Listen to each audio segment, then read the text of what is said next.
Hello, hello. Hi, everyone. We are in a totally different place. Finally, we have escaped our prison. Probably not a real prison, but I hope our boss is not watching. Anyway, so good to see you. Happy Saturday.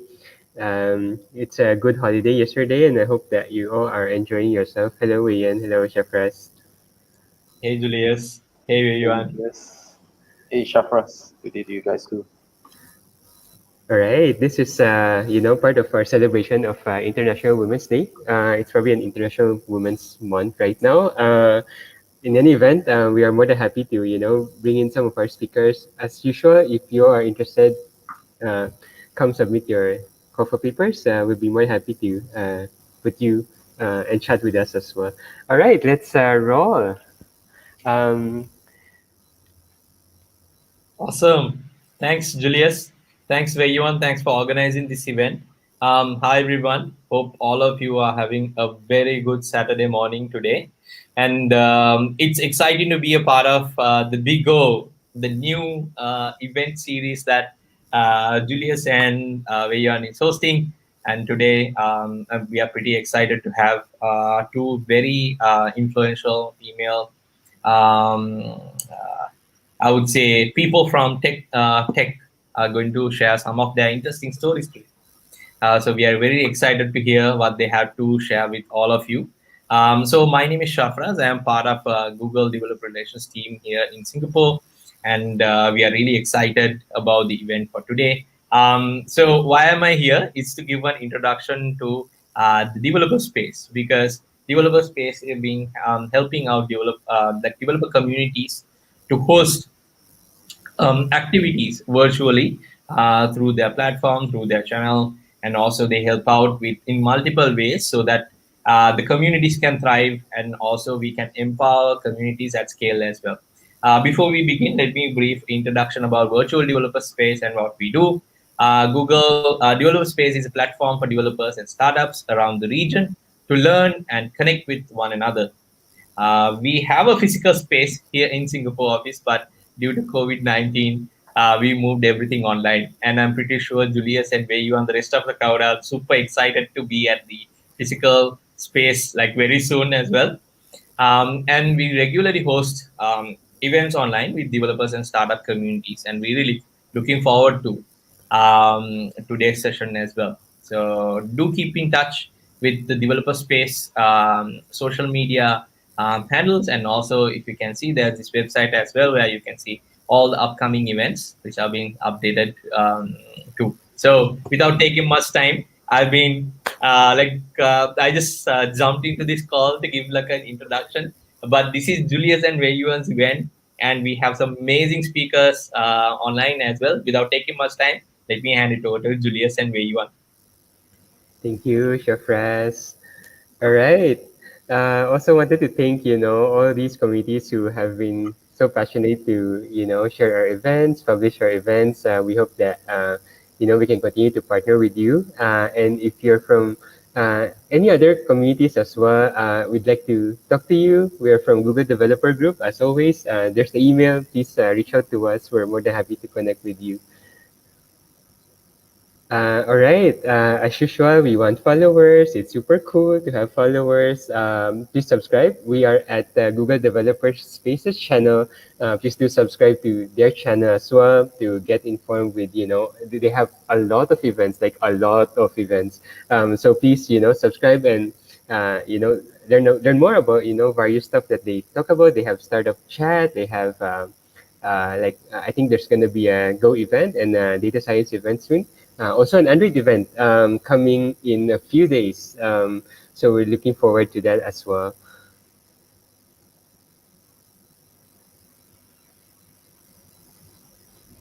And here are some developer spaces community, how should I say, social media. So please do follow, please do subscribe, blah, blah, blah, you know the stuff. And yeah, we're supposed to live stream to all of these channels as well. So if you are from Philippines, Singapore, please do, support, the country's GDG. And Ta-da! So, back in August, we invited Bruce Wang, and one of the questions was, why don't we have the Netflix's sound? Ta-da! So we're probably going to have it next event.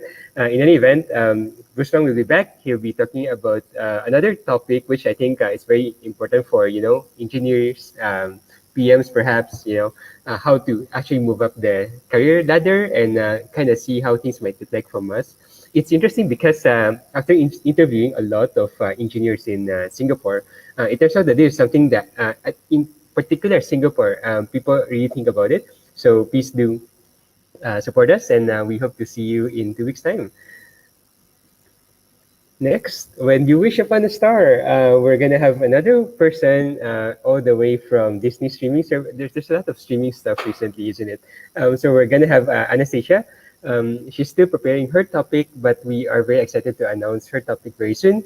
So please follow us in social media, and let's see how it goes. That will be in May 8th. All right. Um, we want speakers. We want you. We want to talk to you. And if you're one of those who wants to share something, not really sure, or like it's your first time to share, a bit, how should I say, scared, got stage fright, and so forth, we are more than happy to help you out. Please sign up through the link below. We'll be happy to have you talk about Android, Kotlin, Google Cloud, Google actions at Google, like that's something that not a lot of people talk about. So we'll be more than happy to have you as well share those. All right, dun, dun, dun. Yeah, let me pass it on to Wei Yan to share a bit more about our sponsor for the day. Thanks, Julius. So, for those who have been tuning into our events for the past few months, I think most of you would have seen that our regular event sponsor, or rather the venue sponsor, has been mostly at Harbour. Today, we're actually very, very excited to have been invited to do this event in a different office. It's actually a very, very cool space. Maybe if we can like show you guys a bit more of the venue later, or maybe through our social or something similar to that. But yeah, just to very quickly introduce the company itself, I think some of you all might have heard of this startup, BeLife. They are founded in 2014 Singapore. They have employees over many different countries. And yeah, their service itself, three main, what do you call it, main faculties, or the pinnacle points for their services. I think some of you, if you all are frequent users on social media, some of you all might have already like seen their applications being used in different places. But I think there's one influencer that I saw using one of these applications. I believe her name is Pei Shi. So yeah, local influencers, I think for Singaporeans, some of you all might know. For I think other countries like Taiwan, for example, maybe you guys would have seen some of them there as well. So do support them. Venue, very, very cool place.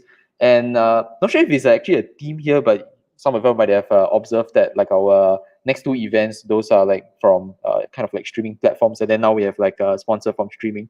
Very interesting correlation there, though not intended.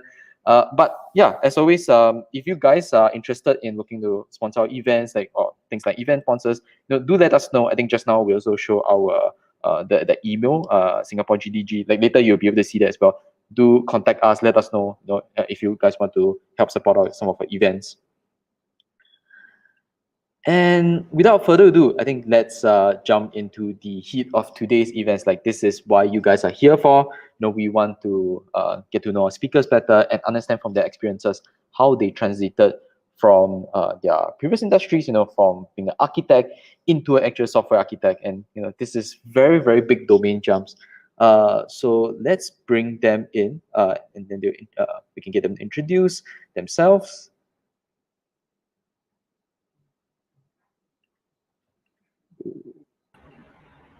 Hey, welcome, Eunice, Akshata. Hello. Hi. Okay, so I think let's start with, I guess, an introduction and slides from one of the speakers first. Okay, I'll go first. So, hey everyone, I'm Akshata. I am a senior software engineer at Rakuten Wiki. Julius and Vian were ex-colleagues of mine at Rakuten, and I moved over from architecture to software engineering officially about 2.5 years back. which is what I'll be sharing on later. So hello, I'm Eunice. I am a product manager at Hubble. So I am, of course, Wayuan and Julius are acquaintances, right? They are my current colleagues. So I'm here to share about my experience about transiting into tech from architecture. So in fact, I actually made this jump to go from working in the construction industry to tech 1 year ago. So it's been a very painful jump. Thankful to have these two guys with me. So that's what I'll be sharing on later. Awesome. So, Julius, shall we start with the talks for today? Sounds good. Let's start in alphabetical order. Thank you, Akshata. Thank you. Okay, Eunice will go to the background first. And let's roll. Okay, thanks, Julius. Hey everyone, thanks for tuning in on a Saturday morning. And today I'm going to be connecting the dots in my journey from architecture to software engineering. So a bit more than the introduction that I gave earlier. I'm a senior engineer at Rakuten Wiki. Before this, I was doing research at NUS in the Design Automation Lab. And I'm an architect turned developer, which is why we are here. In my previous life, I was trained to build buildings. My task was to reimagine the world around us, the walls, the spaces. I would doodle on butter sheets, napkins, and I would work with construction project managers, real estate people, interior designers, etc. Today, I build software. I still reimagine the world, only that it's the virtual world. I doodle, but on VS Code. And I work with product managers, UX designers, and data engineers. If you look at it, architecture and computer engineering are kind of similar. They're both about building things. The tools are different, the constraints are different, but it's still building for real people and building for convenience, practicality, and pleasure. So the transition from architecture to software engineering is pretty straightforward. I'm just kidding. It took me about 8 years, and it looked more like this. So let me tell you my story. In 2011, I was a second year architecture student, and I got an internship with this company called Value and Budget Housing Corporation in India. And what they were doing was they were making budget houses. And the way they were doing it was by using a lot of cutting edge construction technology and building fast. The vision was great, the leadership was inspiring, but the best part was that it was in Bangalore, where the legal drinking age was 18, and they were paying me $300 a month. So I was happy. I happily hopped up to Bangalore. I was starry eyed. But then, as we all know, what you get is intern work. And my job was to convert construction drawings into 3D building models. And since most of their housing was standardized, this was a lot of repetitive work with very little changes. So I was getting bored. And in one of my procrastination binges on Google, I came across something called the Revit Api, which basically allowed me to add custom functionality into the software that I was working with to build the 3D models. As they say, need is the mother of all inventions. So I came up with something like this. I broke down the buildings into smaller blocks, like Lego blocks, and I put a Windows form on it to bring it all together with the click of a button. So now what would have taken the poor intern, which was me, a couple of days per drawing could now be done with a single click. And this was great. My boss was happy. I was happy. I didn't do anything else the rest of the internship, and I basically had the most fun time in Bangalore. But the most interesting bit was I stumbled upon this middle ground between architecture and computer science called computational architecture. And this middle ground had a lot of specializations. There was building information modeling, energy modeling, parametric design, IoT for buildings, building management systems. It was a niche, and I recognized that, and I decided to build on it. So for my third year internship, I went to QUT in Australia in the Institute of Future Environments. I was exposed to a lot of things like AI and architecture, building schemas. Then my fourth year, I interned in a Beyond, which was a full stack construction company. And they had an in-house software company building their own software tools for BIM for construction management. This is where I got exposed to full stack software applications. And finally, I landed up in NUS in the design automation lab, where I was the tech lead for Mobius, which is a coding tool for architects, and StudioNet, which was a graph-based social community. And at the end of and since research takes time and research has a lot of potential for procrastination and is also initiative driven, as a hobby, I took up doing MOOCs. I binge watched on Coursera, Udacity, Free Code Camp. I was doing courses on Agile, UI, UX, product management, Android, AI, anything that would keep me engaged. And at the end of 3 years at NUS, I was thinking of going back into the industry. And I realized that from an architect, I'd become more of a specialty architect. I had a degree in architecture, but I also had a skill set, which is I knew how to apply computing to architecture. And that made me eligible for a different set of roles. And then it made me question, do I really want to be an architect? I realized that I enjoyed the software engineering part of it a lot more than I did the AI, the construction applications part of it. So at that point, I said, no, I think I'm going to be a software engineer from now. At this point of time, I was fairly comfortable programming. I'd built a couple of projects end to end. I was tech lead at the design automation lab. But as usual, enter imposter syndrome. I had a bad bout of anxiety. I was very conscious of the fact that I didn't have an undergraduate degree in computer science. I hadn't worked for a traditional technology company. And I thought maybe I didn't know what real coding was. My brain already thought in code, so I decided to take an if-else approach to it. I decided that I would start interviewing for software engineering jobs for 6 months.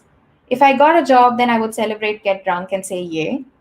Otherwise, I would think about going back to school. Thankfully, the else path never got triggered. I did get a job, and I've been happily ever after at Rakuten Wiki since then. So making these slides about my journey, I reflected on them and I was trying to connect some dots. And I figured out that there were some things that I was doing which worked for me. In retrospect, I was probably not doing them consciously, but they did help me on. So the first thing is that I was constantly reacting and solving. I didn't have an abstract vision for myself. I didn't have a big shot goal about 5 years. I was just trying to solve my immediate pain point in my current context. As they say, there's no better motivation than your own misery. So the projects that I actually ended up finishing and getting traction for were the ones that were solving problems for me and the people around me. The next thing was that I kept moving. I started off with C#, trying to build the plugin in my first internship. Then I went through stacks which used PHP, JavaScript, Go, Java. The world said mobile is the next big thing, so I learned how to make Android applications. By the time I finished that, they said AI is the next big thing, so I learned how to do AI. None of which that I use today in my current job, but all of which I feel have helped me become a better engineer. So no one knows the correct way anyway. The only way is the way forward. And finally, I was enjoying myself. At a point of time where I was really anxious and I didn't know where my career was going, what my direction was, the only thing that I could fall back on was the fact that I actually got happiness from getting a little bit of code to execute.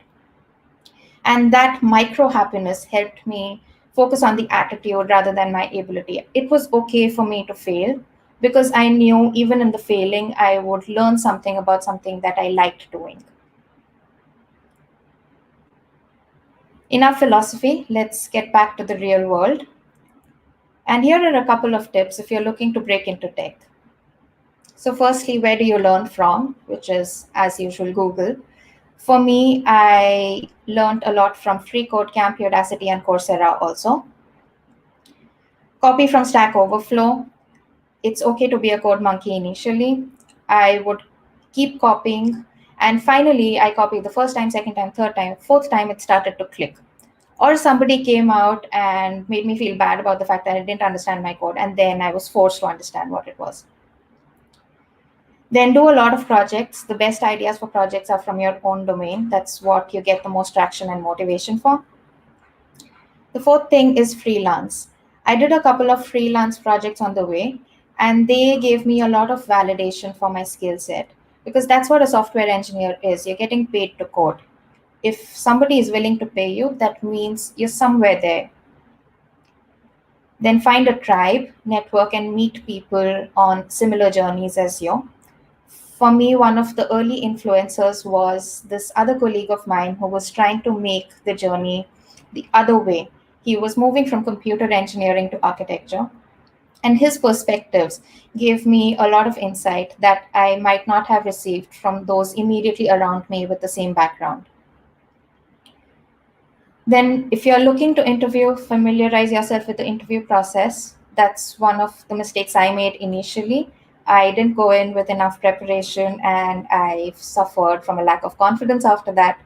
But if you're in Rome, do as Romans, know the rules that you're playing by. And finally, think in small steps, break it down. It's probably a more general thing, but we all have problems. Sometimes they're big. And for me, it would get overwhelming at times. I would start off with these huge visions about, okay, in 2 years, in 5 years, in 3 years. But what eventually worked was, what am I doing today? What am I doing tomorrow? And what am I doing in the next 5 days? I'm going to end with one of my favorite quotes, which is, change is the only constant in life. And that's all from me today. Thank you. All right. Thank you so much, Akshata. That was a very informative talk. And we have a bit of questions actually, but we were thinking to kind of save it all the way to the end. So we kind of end both talks with a party of questions. Thank you so much. Cool, cool. All right. Ta-da! Hello, Eunice. It's your time to shine. Okay, Hello. let's show Eunice a slide. All right. So hello, so I'm Eunice, product manager earlier mentioned. So what I want to share about today is my jump and shift, from construction to product. I would say my experience compared to Akshata is quite different, mainly because I didn't have this gradual growth and learning to kind of gravitate towards tech, but essentially it's more of like my observations at work and how it actually made me think and reflect on, could tech make my life better as an architect, right? So that's why I ended up here. So I'll move on to the next slide. So yes, I want to share a little bit more about my company because I guess it has some context to why I am doing tech. So I'm working in this company, Hubble, together with Julius and Wei Yuan currently. And we are an award-winning one-stop construction management digital platform, something I just ripped off the company website. So essentially what our company does is we do construction tech and kind of try to streamline construction processes that, happen from the, I would say, wouldn't say the start of a construction project, but know as much as we can cover in terms of construction project processes between the different stakeholders, which includes the developers, the consultants, main contractors, subcontractors, suppliers, and that's pretty much where we want to be at. Linking up the different stakeholders as well as down to the last man, the worker, and the different things in terms of time, tasks, and how they are being handled in construction. So this is where I felt a lot of passion for. That's why I ended up here. So to share a little bit more about myself, I am a product manager at Hubble. So I have previously worked as an architect in Singapore. I worked for about 4 to 5 years in architecture. I have a master's in architecture, a bachelor's in architecture as well. I'm a registered architect in the Board of Architects. And I think the question I get regularly is, if you're a registered architect, why would you actually make that change? given that you can actually earn more now, you can actually be signing off drawings now, people trust you to do things now, why would you actually make this shift?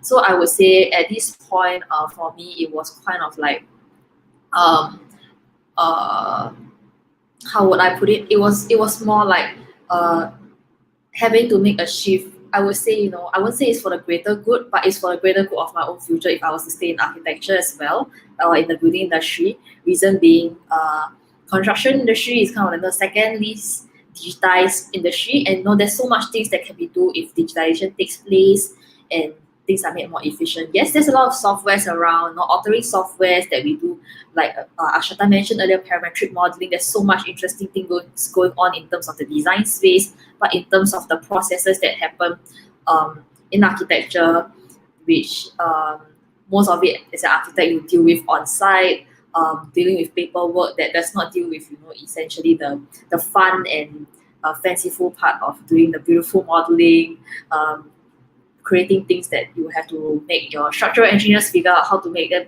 constructed and built. So that's kind of how I fell into this space, to think perhaps with my experience and with my understanding, I'm actually kind of keen to see how I could help digitize the industry together. So to share some of these things, this is kind of my work as a construction architect. I shared this in one of our company events as well.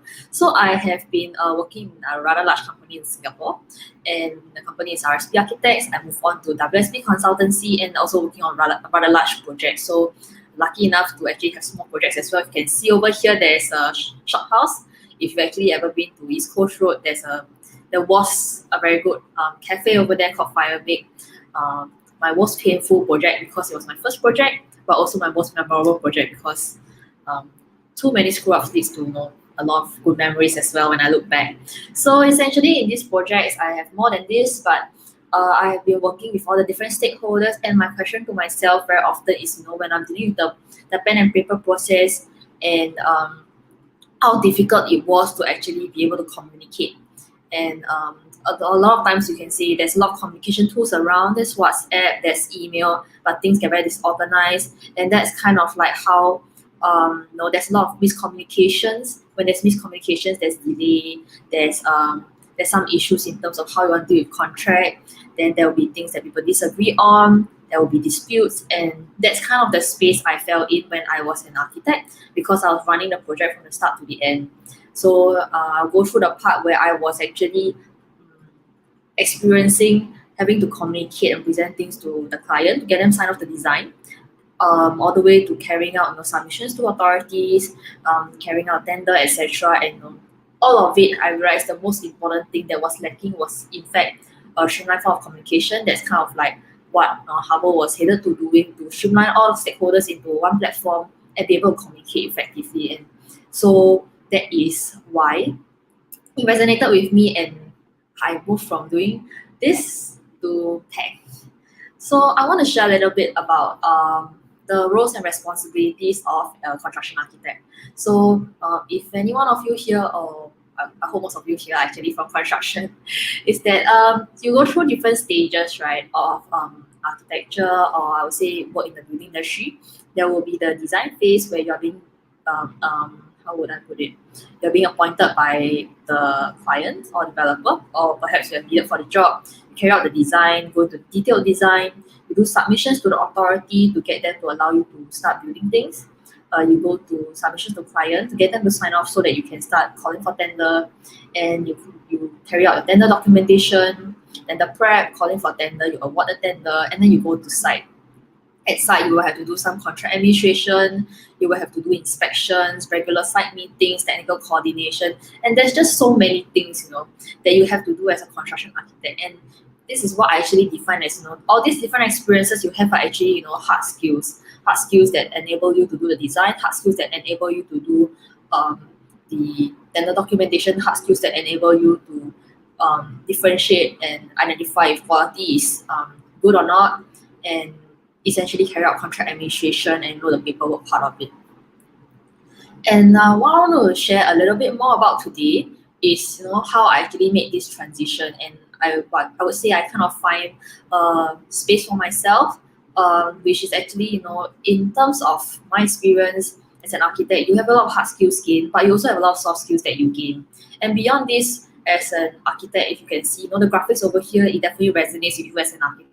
But kind of like, if you think about it a bit deeper, you actually do a lot of strategic planning, you do requirements gathering, and you drive the brief together with your developers, or if it's a design build contract together with your client, which could be a contractor as well. And you do project management. You definitely have to manage the project. You definitely have to manage your stakeholders. You definitely have to manage time, cost, budget. And another one of the key things is design. You have to be able to listen to your users and do user experience design. You have to research more in terms of what other people are doing in terms of spaces and the reason why there are changes in terms of, like, for instance, public space. Previously it was designed as one square plaza, and then how you're actually moving on to making things more fluid in terms of circulation spaces, because that's how you want people to mingle, etc. And that's kind of the research you do. And then there's also, you take part in active communications, you take on leadership to lead the team. Everybody, in fact, in the project team takes on a different role and leads it to a certain extent.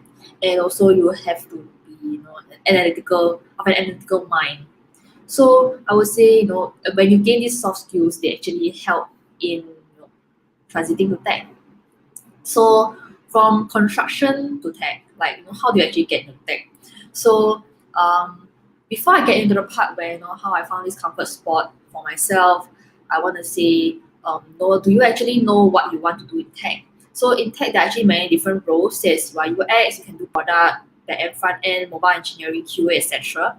And then in the tech firms, there are also non-tech roles, which you could also be interested in, like BizOps roles, service delivery. And I think one of the very important things when you are actually thinking about jumping to tech is, what exactly is the role you prefer to do and would like to do. That was kind of the question I asked myself, because when I was deciding to make this change and make this jump, I was not exactly specialized in anything that could make an easy transition into tech. So for instance, with my experience as an architect, I would say, I have some product knowledge, and I thought that was what I wanted to transfer over, given that was my pain point, and that's how I actually made this switch. So do you actually have transferable skill sets? So earlier I mentioned soft skills are what I term as, the most transferable for me to in fact move into the product manager role. Of course, there's a lot of different things that I need to learn, different tools I have to learn as well, different ways I have to deal with internal stakeholders, in fact, when I actually make this shift to product management.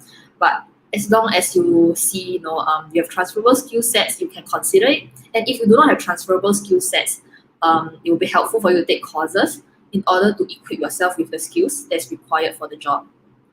So the next thing is, are you able to put behind your experience and learn afresh? So to have no experience and make a career change, you have to be ready to start fresh and learn from scratch.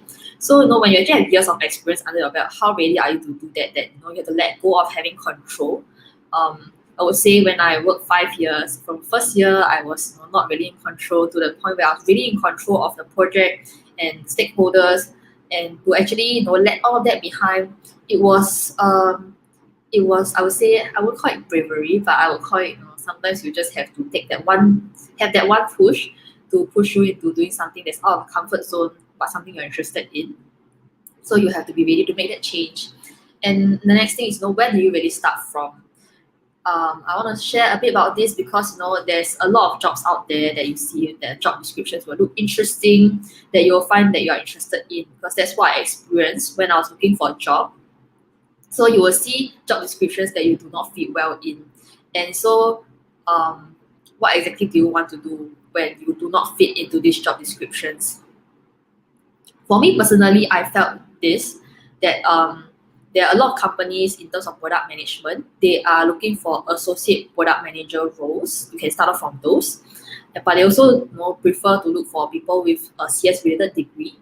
And there are many jobs out there that will also be a product management role fresh that they would hire, but they actually want to hire an MBA grad. So for me personally, I actually did consider if I was not able to find a job in product management, perhaps I will go back to school, which is what Ashata shared earlier as well. So I gave myself a bit of a timeline to decide, should I just be finding a job here, or should I just, if CS related degree is not for me, should I go for a master's again and have 2 master's degree, which doesn't make sense because financially it doesn't make sense, right? So for me, what I would recommend is actually to look at your current industry experience as well as your interest to see where you're interested to apply in. And one of the things I find that's very necessary to have is some form of interest when you're transitioning into a new role, because there should have some form of basis for you to fall back on to say you have reasons as to why you're pushing on, as well as your reasons why you're here because you are able to contribute. And I will take this example, for instance, if you are playing a lot of games and you actually are interested in the gaming industry, you understand product market fit, and perhaps that's where you want to be going, rather than, for instance, you just want to jump into any tech company, you go into e-commerce, but you have no idea what you're doing, you have no interest in a particular space, for instance, e-commerce. I wouldn't call it impossible, but I would say it would be less exciting for you to see things come to life. And then my last question for this is actually, are you actually trying out or committed to going all out and far in this new role? So I would say there's nothing wrong with trying out, but when you're transitioning to a new role, it is very important to adopt a committed mindset. Reason being that you, as compared to other people, you have experience in your previous career. So you already have a fallback plan. You should not be afraid to commit at all. So next, how I actually transitioned. So earlier I mentioned that I found Hubble, and I was lucky enough to find this job that relates to my experience and interests. So I had a lot of pain points at work that I observed. For instance, like communication issues, in terms of site processes, construction processes. Some things are communicated not as well, or not documented as well as I would expect. Some information goes missing, there's miscommunication, and there's different things that people are not sharing the same view at. So I was lucky enough to find this space in between construction and tech, which is construction tech, of course. So that is how I actually landed up here. But I actually applied to another job before that. So I think one of the things I want to share is the reason why I think interest plays a very big role is because of that. So I applied for another product manager role. In fact, it's in gaming, because I actually used to play just one game. It was called Maple Story. I'm sure many people will find that you're going back to your high school memories of playing Maple Story. So essentially, I found that when I went for the interview, there was a misfit, mainly because I didn't have interest in violent games. I call them adult games because I don't really consider Maple Story an adult game. It was my interest in teenagehood, and I still like it, but it's cute, and I admit that it will not make me a good fit for the company. So after that, I actually decided to search mainly based on my own interest, my passion, where I would push my career best at, which is actually in construction tech, and I ended up working in Hubble. So what exactly do I do as a product manager? If you Google product management, very often you'll see this image, which essentially you don't really specialize in anything, but it's very important to know everything, even if you're not specialized in it. So on the business side, you want to be able to maximize product value, hence revenues. And with revenue, you want to be able to grow and do more things, and then you grow and do more things again. So this process just continues. And on the tech end, there will be engineers to help you do the coding and help you understand some concepts and logic that are difficult to understand. But you should also be able to understand some concept and logic. I'm still learning. Given my 1 year of experience, it's rather difficult to pick up what people are specialized in. But I'm learning. I'm very thankful that these 2 amazing hosts that we have are helping me each day understand more things about tech, more things about engineering, so that I can cater my product requirements better. And lastly, user experience. We are the voice of the customer. That's what we always say. And you have to know what the market wants, and you have to get feedback for what you have built. So there are many things that you need to do as a product manager. You can actually Google all of this. And I would say it is not exactly a role that you are simply the jack of all trades and master of none. But you need to know what is more than just scratches the surface. For example, one of the things I've learned also is that you actually have to play an important role in the BizOps team as well. For instance, what is the marketing message? What should be the content in it? What's your value prop for them to sell, and etc. So I want to share a little bit about what's the differences in project management in tech. So as compared to in the construction industry. So essentially, construction is using the waterfall project management method. So you actually conclude one phase and move on to another. You don't really go back to the previous phase. And there's a reason for it, because you have a fixed project, you have a fixed timeline, and you are just moving forward. Whereas, in tech, you have to be agile. You have to take on an iterative approach in delivering a project throughout its life cycle rather than a linear path. So essentially what you do is you set a broad direction and then you learn and adapt to these conditions. So in one approach, you actually define a target, zoom in on the solutions. You have to be very certain that the target does not move much. Whereas in the other solution, your target moves and you just grow incrementally closer to it to find the product market fit. And I would say this kind of difference, in fact, was rather difficult for me to adopt at the beginning, because I used to stand on a position where I simply decided something and push, and push, no feedback. I'll just push. Reason being, you just need to get the job done, and everybody is just trying to finish things in terms of timeline, in terms of median cost, and you just want to move on to the next project.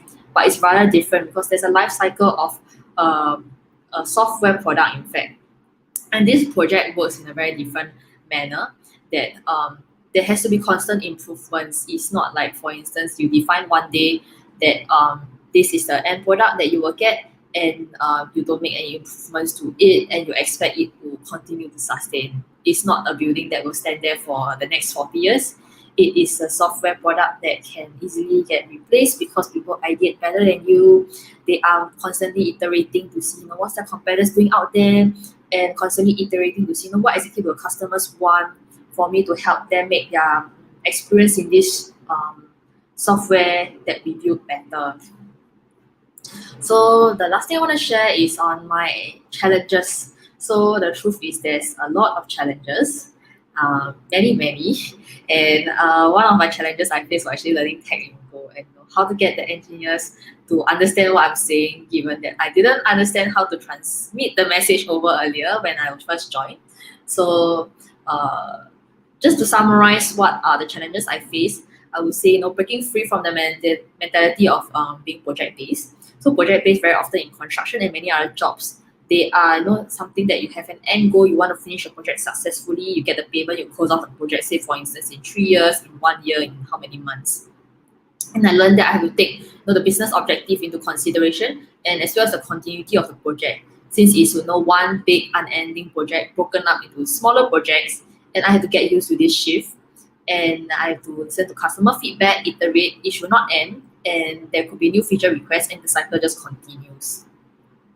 Another challenge that I face that I want to touch on, which is the last one, it is on the perspective, having a change in perspectives. So usually as a project manager or in construction, you just want to give your customer what they want.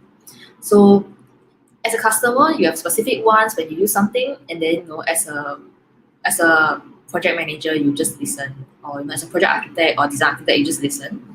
You give them what they want, perhaps with some expertise, you make some changes to it, you recommend something else.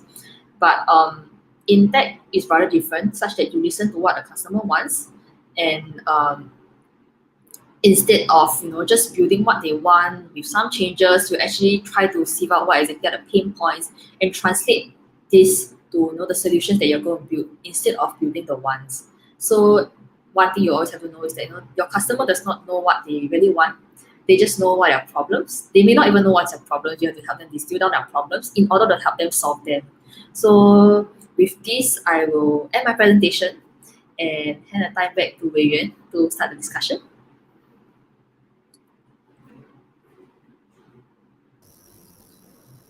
Hey, Eunice, thanks for sharing with us your journey, as well as, I think, very, very insightful, of many different insights on being a PM. Okay, let me just adjust our panels. Okay, so yeah, definitely agree with I think one of your just on your last slide on the part of the once doesn't necessarily translate to product.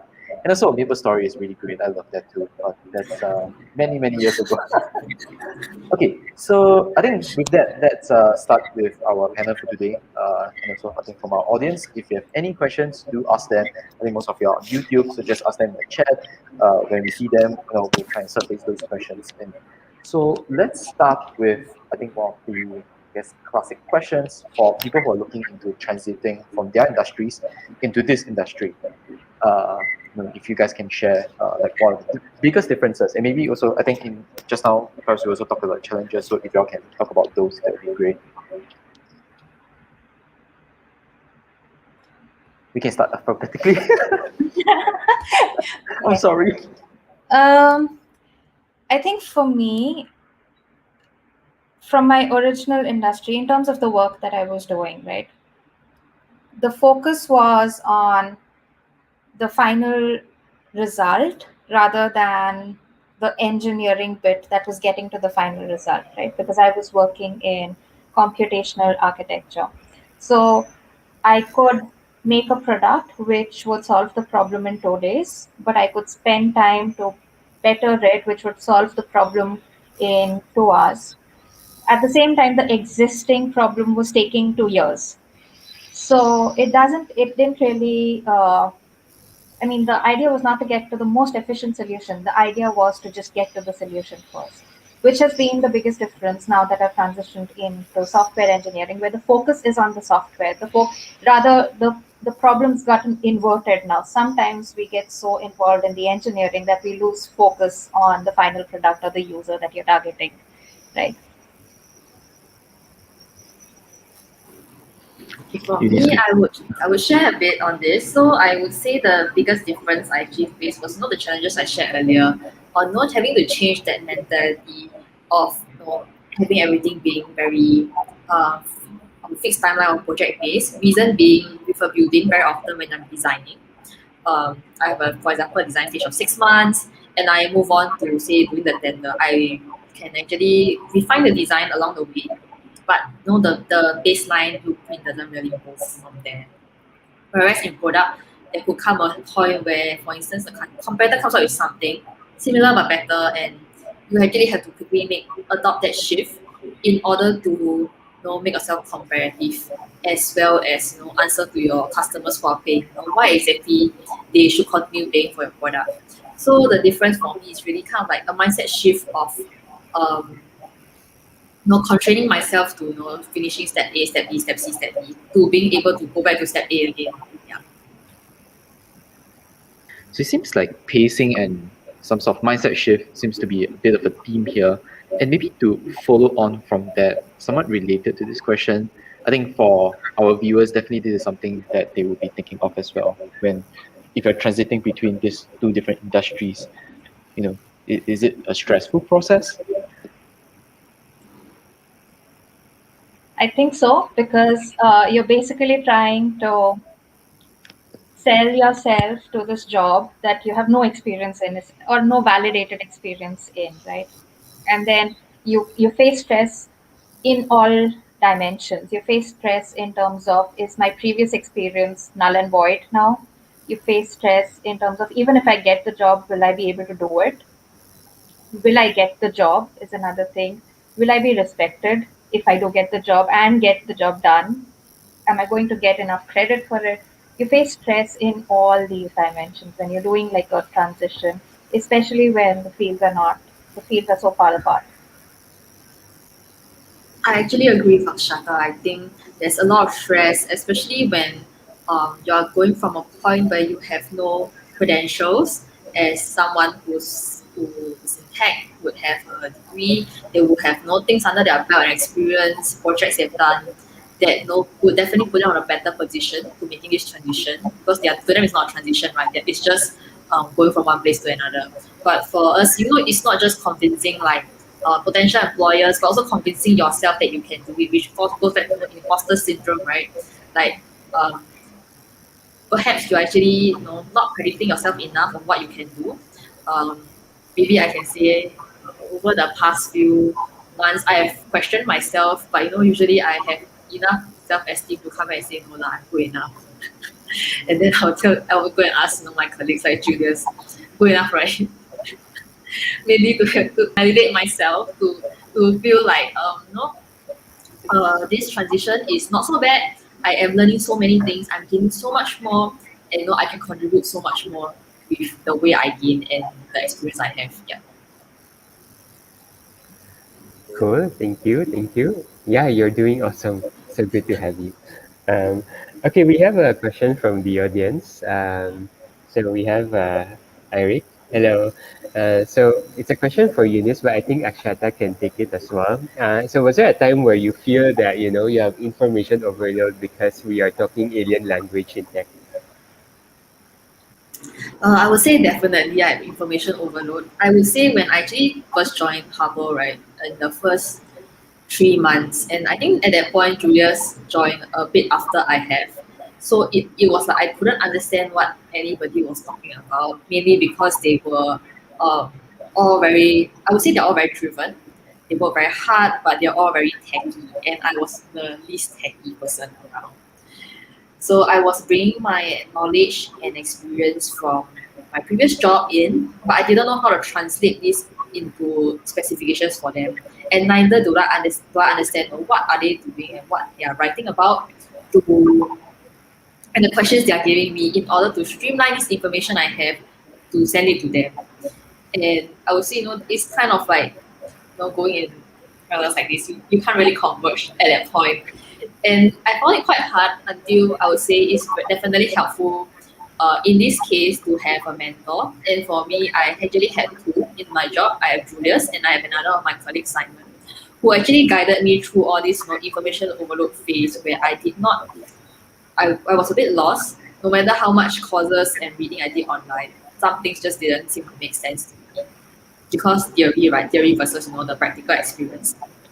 So having mentors and people in the company who are willing to teach and help you guide you through this period of having information overload in this technical details portion would be very, very helpful. Yeah, for me, I think obviously there was information overload. There always is. And I guess a little bit of it got complicated from the fact that a lot of my initial projects were in the research domain where you don't have that big community to support you, and the people who are with you are kind of at the same level of understanding of what you're doing, also, right? So over there, I think that helped that when we did have people coming in from computing who can actually take us through some of the technical details better, that helped. Going online and just spamming, getting over the fear of Stack Overflow and spamming over there or spamming on Reddit helped. Uh, Something like Free Code Camp, which I discovered pretty late. I discovered that 3-4 years into this plugin add-on journey of mine. Free Code Camp was this whole community of people who were going through full stack development, and they had a very active community. And that was the saving grace. Like at that point of time, it's two things in terms of information overload. One is that you're getting confused. Second, you're actually doubting yourself because you think it's your brain that's getting confused and you don't get the simple concept. And then you go into this rabbit hole saying, okay, I'll figure this out, figure this out, figure this out. So the community helped neutralize that, and you understood that, okay, that person's not understanding this. Maybe I can go to the next thing. I'll just get this thing done first. And I did it once, twice, thrice. The fourth time, it probably clicked. Thanks for the answers. I think let's move on to one that's actually slightly related to the context of this question, which I thought was rather interesting. So Paul was asking this question in the chat. How do you handle the acquisition of your skills as a tech professional? So somewhat related to, I mean, not exactly the tech overload, the information overload part, but maybe also more on in your own time. I think especially in Chata's journey, I think she mentioned about her moving through those many different domains. And as a individual, before you went into tech, right, how much time do you actually have to put in order to break into this space? I don't think I planned it out. Like I didn't sit down and say, oh, I'm going to study for 3 hours a day and I'm going to study programming at the end of my job. For me, it was more going through like different projects, right? And say like I was bored at work, I built the plugin. Maybe that took me 20 hours to build. I was preparing for GRE. I built a Chrome extension to look up like meanings. Maybe that took me 10 hours to build. But it was never sitting down and studying. Uh, Rough estimate of hours is, I don't know. Yeah, I wouldn't be able to give a rough estimate of hours or months. In terms of preparing for the interviews, though, once I had like a base somewhat, maybe it took me about 3 months to actually gear myself and prepare for the algorithm system design interviews to actually break into a software engineer role. That's the only point where I sat down and studied. I would say for my case, I actually did plan out to make this transition. So I actually quit my job as an architect. At that point, I had the excuse of, I was going to get married, my husband's moving overseas.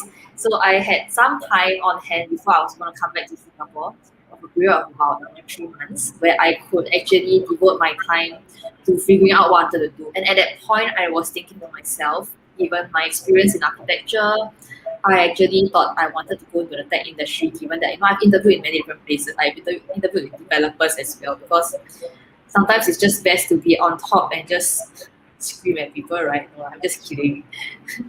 So at that point, I decided I wanted to join the tech industry, and I didn't know exactly what I wanted to do. So I started taking on courses to learn how to do some simple coding, to do UI UX, and I actually found that perhaps among all these different things I've been reading and learning, product management is the best fit for myself. And that's when I tried to read more literature and do courses on product management to equip myself in the event that I got an interview. And actually, I got an interview before I equipped myself. That's why I would say I was unprepared. And after that, I tried to equip myself before the interview. In terms of, since I do not have the technical related skills, could I actually put my business sense forward, the user experience design I have in terms of my experience as an architect forward to give myself an edge over my competition. Those are really great anecdotes from both of our speakers. So it seems like there isn't I mean, you can go with the traditional approach with something that like sort of a schedule they do every day or courses, or if you go by Chata's approach, more projects based, if I were to put it. Correct me if I'm wrong. Yeah, so more projects based where you find things you are interested in and looking at building tools and learning knowledge in that direction. I think those are really great anecdotes there for those who are looking in terms of transiting in. All right, so let's go to another question. Okay, so bit of an interesting question that I want to ask here, and I'm sure viewers out there are also interested to understand. As someone who have moved in from a very traditional industry for as an architect, over to tech, which is somewhat, I would say, more modern, not as conservative.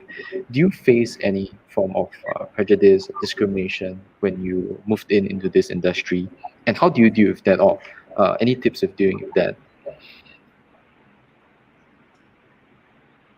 I think the industry is pretty welcoming. Like from outsiders, you don't get, oh, you're an architect, you don't know your job. Rather, you get, oh, you're an architect, really? And then it becomes like a story to continue on. That's 80% of my experiences almost. The prejudice and discrimination comes from within me, at least in my case, where I am doubting myself about, or I used to a lot before. And yeah, I mean, the only minor case, I think the only minor cases I've had is initially when I was probably a student, and there was this one time that I tried to,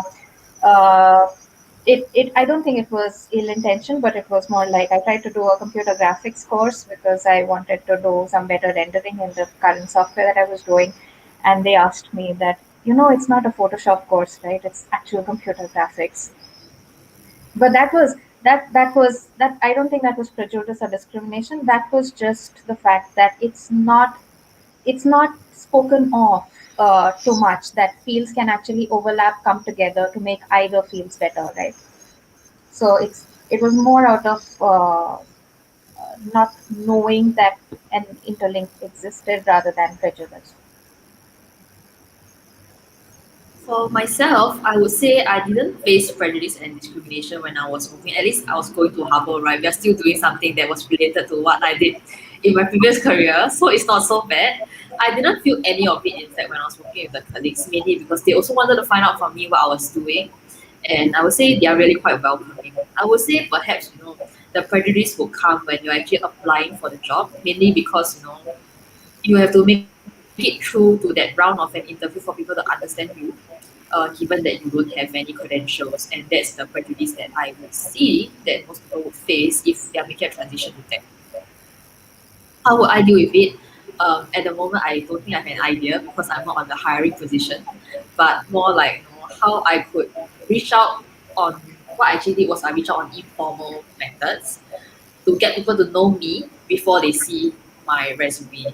So that was in fact how I got around the process of screening through my resume without understanding what I could actually contribute. Yeah. I'm actually going to add to that point that the prejudice, there could be prejudice when you're shortlisting resumes. At the same time, I think a lot of times it does work in your favor, because that's that one thing that stands out and makes it interesting. Like maybe even if your resume doesn't have a lot, but the person's suddenly caught with that B arc, and then they're like, okay, maybe I'll just meet this person to see where they're at. Cool, thank you. All right, we have a question from our sponsor. Okay, so Hassan's question was, can you elaborate more about waterfall and agile? And yeah, like, do you see any advantage, disadvantage? How can we use both? Any thoughts? For myself, I do find that to a certain extent, I still adopt the waterfall approach. Reason being, at the beginning, I would say I wouldn't term it as a startup, but for myself, since I'm actually working on a new product line, it's very important to get a push out before you get the iteration done. So there are assumptions made and quick validations made in order to make this push, to go from one step to another and lead on to having us launch the product. I think there was, to some extent, risk that our company and myself have taken to adopt this approach, to proceed with the waterfall approach first, before we decide to iterate. Reason being, you don't actually listen fully to what your customer wants, but you listen, I would say you try to internalize and you try to predict what they want. I would say at this moment, no regrets yet. Reason being, in construction, a lot of people are not tech savvy unless they are actually doing computational architecture, parametric modeling. So they actually have no idea what they want. To some extent, you have to take on a prescriptive approach. But moving forward, definitely using the agile approach, reason being, um, when users use, they will definitely have feedback. They have started using, and they within the first 3 days, I started having feedback on, can this be better? Can you fit this better for me to print out, etc. And I think definitely have to use a mix of both in terms of the stage, but I will define it, in terms of the stage of the project I'm in. Yeah. That makes a lot of sense. It's always contextual. Thank you. And a bit of, I guess, a kind of pivoting a little bit. Since we're talking a little bit about processes, right? Do you have any thoughts about, processes that exist in construction that tech is like, we don't know what that is? I remember we used to go on. I did construction project management for my professional practice, and I used to go on site. And there used to be a round table with all the stakeholders, from the person who was paying for the project to the architect, electrical engineer, civil engineer, the real estate guy, the landscape architect, that they would bring together all their drawings and try to figure it out on their own. I think sometimes in tech, you have a tendency to go into silos, and that's probably something that could be brought in from the construction industry. Actually, I agree with Akshata. That's kind of the point that I was thinking of as well.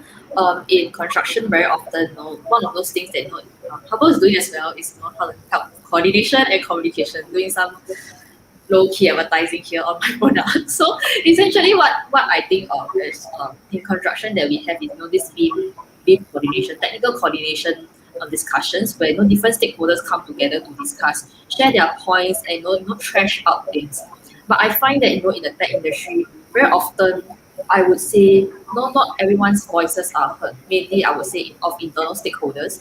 Reason being, I would say there will be people who are more silent, more quiet. They are most likely, in my experience, the engineers, because I would say they are very hardworking people and they take on a lot of shit. So I feel very sorry for them, but I feel that their voices are not heard enough to make it a more collaborative experience. And I would say perhaps the work culture and all that could help to make it a more collaborative experience where they are willing to trash out their thoughts so that we can always from the very beginning find a better way to approach before we conclude that this is the product we are going to make. Because very often I find that one of the issues I face is I've scoped out the requirements, but I do not have enough feedback from the engineers. Perhaps they're very busy, and I was not able to gain access to them. Then this coordination, I would say coordination meetings would have been much more helpful in unblocking the things that will come along the way when the engineers are doing the coding. So yeah. Thank you. Okay, so maybe to twist that question around, so what do you think in terms of, in the case of software engineering, what practices do you think can be actually brought back to construction? Faster feedback cycles and post-delivery analysis, I think. So construction works almost linearly, right? You start with the design. You don't like Eunice mentioned, it's more waterfall than agile, and for good reason, because these are long projects with physical impact.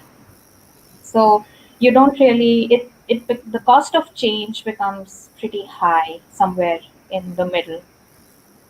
And then at least when I was there, one thing I noticed was you deliver the project and you have people living in it, but we don't really go back and learn from the people who are living in it to see what could have been done better. Whereas a retro in software engineering is pretty common.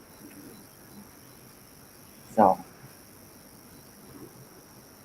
I agree with what Akshata has shared, and I think one of the things I actually faced in construction was that after I completed a project, I hand over, done deal. I'm so happy it's over. I don't have to go back to the site again.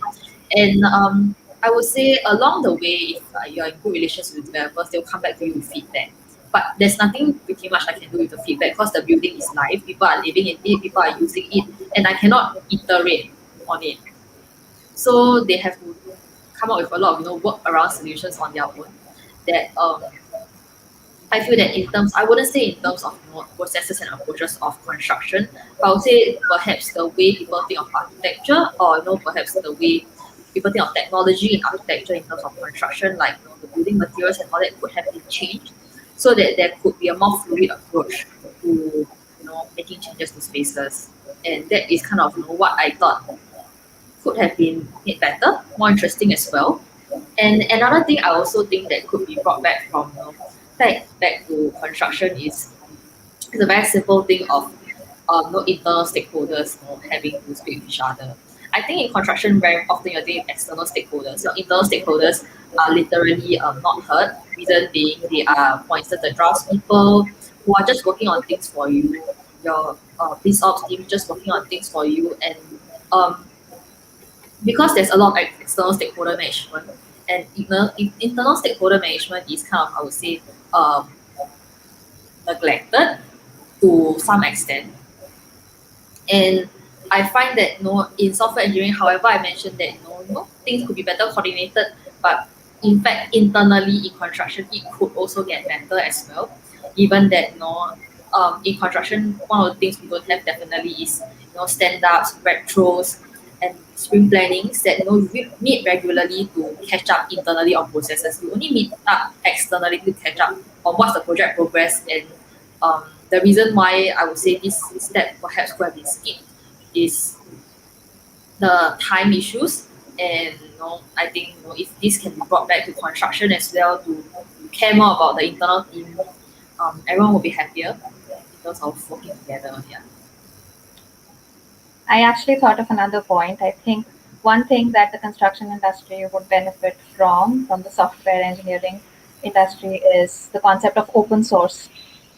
Because I think open source has really pushed the edges of software development, right? And this collaborative way of bringing knowledge together for mutual benefit, I don't think that it's there, but it doesn't exist in that organized fashion that we do it in software engineering. Maybe to extend that question a little bit, so how would you envision this, how should I put it, sharing of information, like the sort of the open source spirit, to work in the context of construction? Would it be more towards perhaps like tool sets or tooling that people build for their own companies and sharing with each other? Sorry, go ahead. Okay. I'm thinking more in terms of sharing tools, sharing processes, having like a central database of playbooks, maybe things that went wrong in a project. It's usually all tribal knowledge that is retained within the design studio or the construction company that's doing it. And just opening it up, maybe it's a common problem that exists around and could be solved at a larger scale, right? So essentially, I would say to sum up on what Akshata has shared, is kind of what we also shared in our company event, that in construction everything is very experience based. So the older you are, you have more experience, you know more, but it's kind of everything's in your head. Perhaps you share with your company, but not that many people know about it. But that can make things so much better. We can collect data, we can transfer this knowledge, and we don't actually need to live in silos anymore. Especially since the younger generation coming up will definitely not have experience very often, right? And they do not look forward to learning as slowly anymore. So that would be very helpful. Those are really good situations. Hopefully, if one day the open source variant for construction comes out, they'll tie it back to this. Okay, so moving on to a slightly different question. Maybe I'll also extend a little bit while I'm asking it. So the question, I think very simply from the audience, this is a pre-submitted one, is the switch to the tech industry worth it? And maybe to extend the question a little bit further, would you think about moving back to the original roles in the future? I haven't eliminated that option, and the switch to the tech industry has definitely been worth it for me. I mean, it pays better, but at the same time, it did give me, I think, staying in architecture or construction, trying to use that tool that I discovered, which was programming. It was a good tool, but I had a limited tool set. Coming into the tech industry has allowed me to actually build on that tool a lot more aggressively, make it even sharper. So if I do ever go back, I feel that now I have equivalent knowledge. Like I'm not going to be using the wrong tool for the wrong thing. Like I can actually make a better difference than I would have just staying there.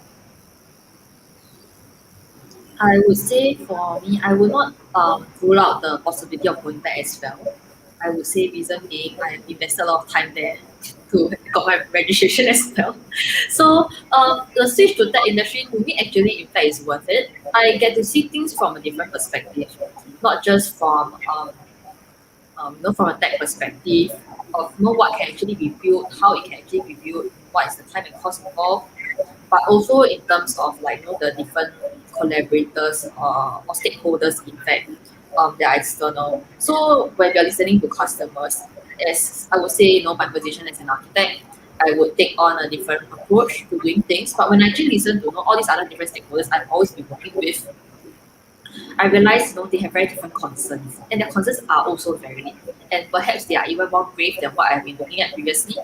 And I would say I empathize better. So if I actually do switch back to going to architecture, I would say I definitely have more empathy. And also I will bring better practices back in terms of how I have been doing, for instance, BIM collaboration and taking on digitization projects in my previous company. I would have done a better job in that and to help the company switch, to help the company be able to adopt better practices of BIM, given that I understand what can be done and what can't be done at the moment and how things can be done, what are the workaround solutions better, rather than constantly be searching on Autodesk help. Can I do this? And then getting answers where some of them leads to somewhere, some of them lead to nowhere, and constantly be feeling like um, no tech is there, but it's not helpful for me. But in fact, it actually can do so much more. Yeah. Cool, thank you. All right, so we have a question for Eunice. Actually, it was part of Eunice's talk. Earlier, you mentioned that in construction, you just decide something and then you push, push, push. What does that mean? So I would say it's usually in a point where you've gone past the detailed design stage, you have awarded a tender, and somewhere along the construction or some design issues pop up. You actually have to move very fast because the whole site is simply waiting for you to make one decision. And every single day you spend trying to redesign, getting authorities approval, getting the client to approve the budget, it's another additional day lost in construction progress. So very often you have to expedite this entire progress to push through to get it approved. It may not be the best solution if you look at things in terms of totality when you say have 6 months to design. But at that point, if it's the best decision to move forward in terms of time cost, um, regulations, and design changes, how much you're making on site, that is essentially how you just have to move. So yeah, that's what I mean by you just push, push, push. I see. Okay, makes sense. Makes sense. Totally makes sense. And I guess a question to Akshata as well. Earlier, you mentioned that you kind of broken down your long-term goals into shorter ones. Do you still have long-term goals? How do you plan your career roadmap? I I always have long term goals. That's a different matter that it never works out and I end up in a whole different place. Well, well, I recently, but I've stopped focusing on that too much. I recently read this book by James Clear, Atomic Habits, and he's talking about having a vision, but then fixing your trajectory, right? So say I have a vision that I want to get up to the next level in my software journey, but I can't, it's too far into the future for me to actually plan back steps. So I can just think about the next two things that I can do tomorrow and today that's along the same trajectory. Maybe it's not, maybe it's reading an article, maybe it's not the same stack as what I am doing right now, but it help me become a better engineer. So yeah, I will go ahead and read it. And that's how I started planning instead of trying to do like a linear. There was a time in my life where I was actually using construction project management software to map out like different things that, oh, I have a 1 year plan and then have like milestones and then I have like dependencies because I was playing around with that construction project management software. But yeah, I've realized that at least in real life for personal goals it doesn't work. So I've started taking it more real time and trajectory oriented. That makes sense. Thank you. Okay, so take another question from the audience. So a bit more maybe contextual to today's line of events as part of the LWT lineup of all these events for this 1 month. So do you guys have any tips to give first for those who are looking at entering tech, this entire industry in general?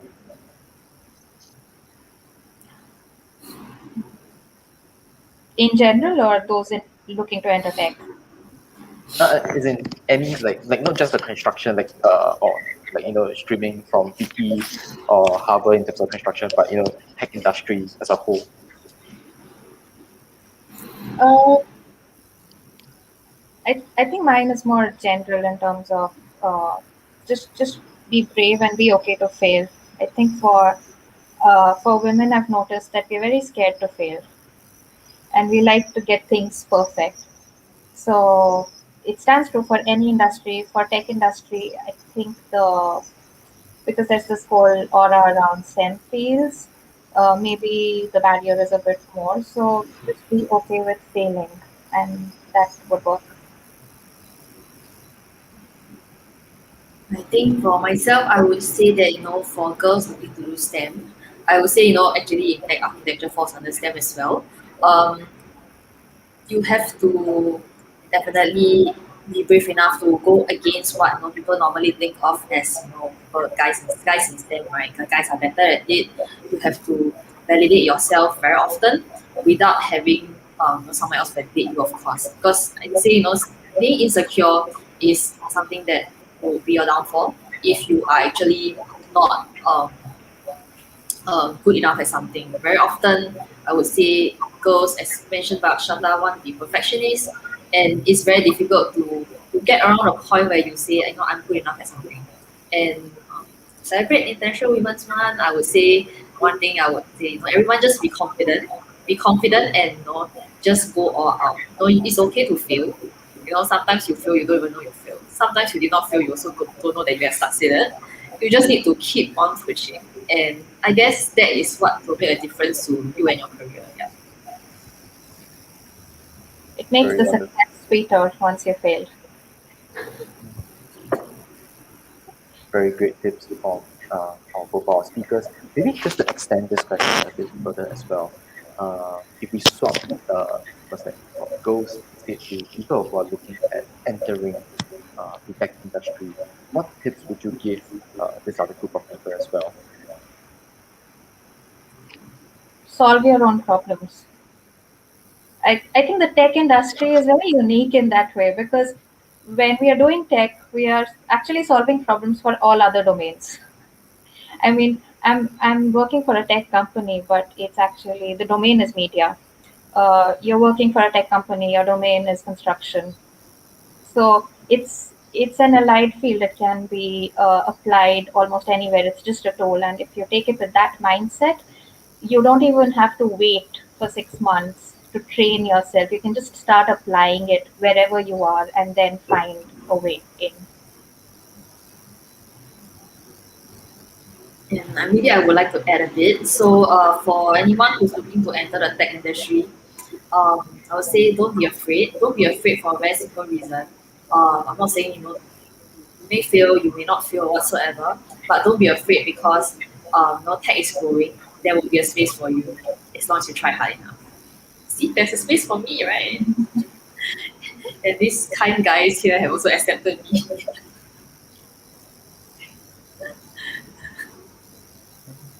Yeah, I think, again, those are really awesome answers. So we have reached the last question of time that we have for today.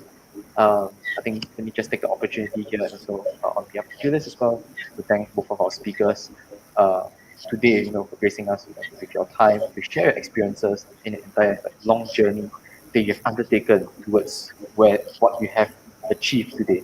So we are very excited to see, what you guys are going to be achieving over the next couple of years, next decades as well. Yay, thank you. Thank you so much for being part of this show. Thank you for organizing Yeah, thank you for having and us. supporting us. I think both of you have served as validators for both Eunice and me in our respective companies. Yes, definitely. I would say one thing definitely to people who are looking to transition to tech, right, is that don't be afraid. There will be kind guys around like Julius and Vivian who will help you understand things. They will help you validate things. As is everyone transitioning from one space to another. There will be colleagues out there to help you. You don't have to be afraid that you will be thrown into the deep end of the sea. Nobody's gonna help you. No, everybody's gonna leave you lost, and then you will just leave. It is not like that. It's only like this when you think about it before you enter it. Totally makes sense. Thank you, thank you. We will treat you lunch someday. Thank you. Thank you once again. Thank you. Thank you.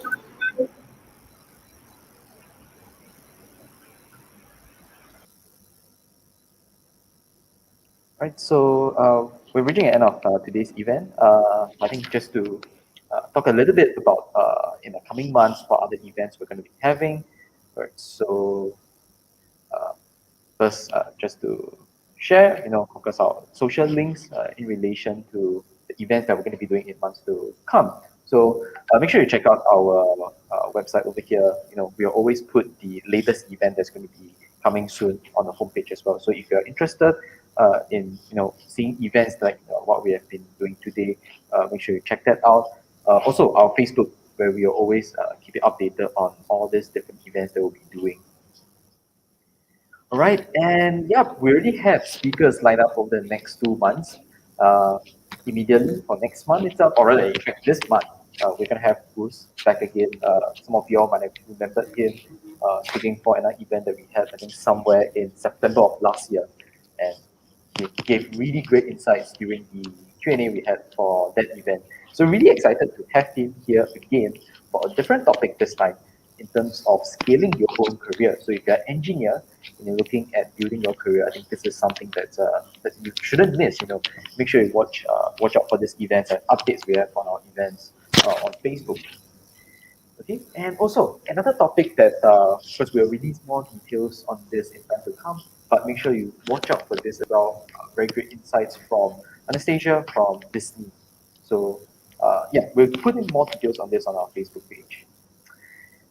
And we're always looking for speakers. I mean, if you are looking for a company, or you have been contributing to some open source solution, you want to share some of the knowledge with the community, do write in to us, especially if you're using all these different Google technologies, using Chrome, Kotlin, using Google Cloud. Just go to this link, tell us more details about what you want to share. We'll get in touch with you, try and put you into some of our events within the coming months as well.